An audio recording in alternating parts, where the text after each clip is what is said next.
Let's talk about vulnerability because everybody says that you need it for a healthy relationship, but nobody really teaches you how to do it.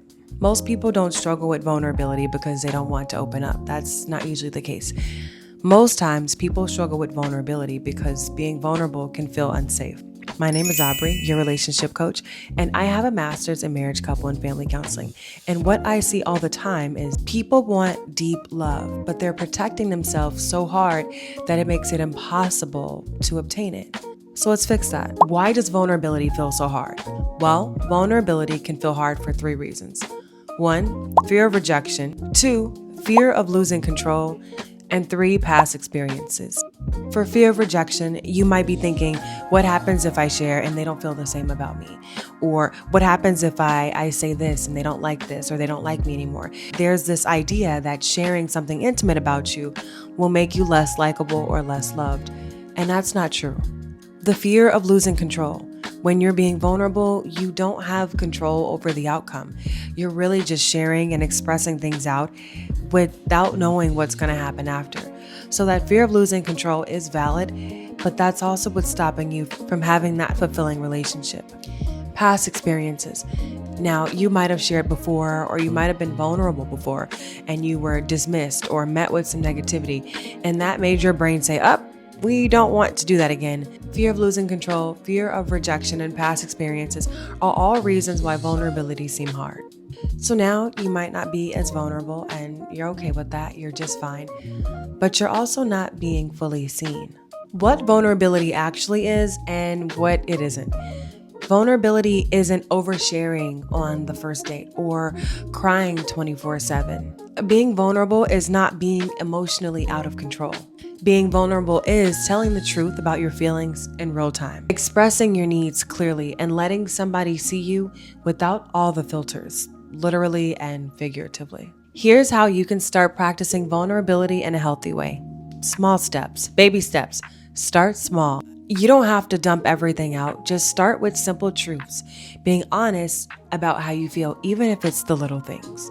Speak in I feel language because you are in a place where you want to express how you feel. And so if you start by I feel, then that will allow you to be vulnerable because now you're just saying the truth about how you feel and what's going on with you. Say it sooner, not later.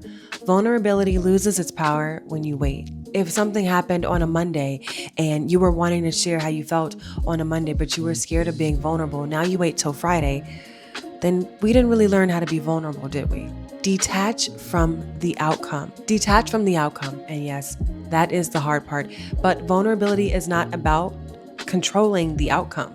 Vulnerability is about expression. If you're only vulnerable when you're guaranteed a good response, that's not vulnerability. So what happens when we aren't vulnerable? Well, you start feeling misunderstood, whether that's in your family or in your relationships, your friendships, your friend group. If you're not being honest about how you feel and your truths, then it's going to be impossible for you to feel understood because nobody understands how you feel because you're not sharing it. You could also build resentment. And if you're not sharing how you feel and being honest about what you're experiencing and you let that build up, that can create resentment and that sits in you and could come out in harmful ways in the future. And you want to avoid that. You attract or stay in unemotionally available situations. And I mean, it's 2026. We're in a space this year where if we're forming relationships, we're forming them to be meaningful and we want to be emotionally connected to our partners. At least that's what this channel is about. People can only meet the version of you that you show them, and you can't have a deeply fulfilling relationship while hiding. Let me tell you a short story. So on my last first date, I remember thinking, I want to go into this date being fully myself, fully me, without bringing a representative of who I want him to see me as. It was being honest about who I was and what I want and how I feel without putting on this best face because I wanted to be vulnerable. And when I tell you it worked out, it worked out.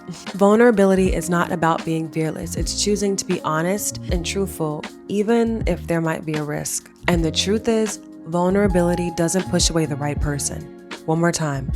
Vulnerability does not push away the right person. It actually reveals who's capable of loving you in the right way and giving you exactly what you need. So vulnerability can be a really good filter to who should and should not be in your space. So instead of asking, what if I get hurt? Start asking, what if they accept me authentically?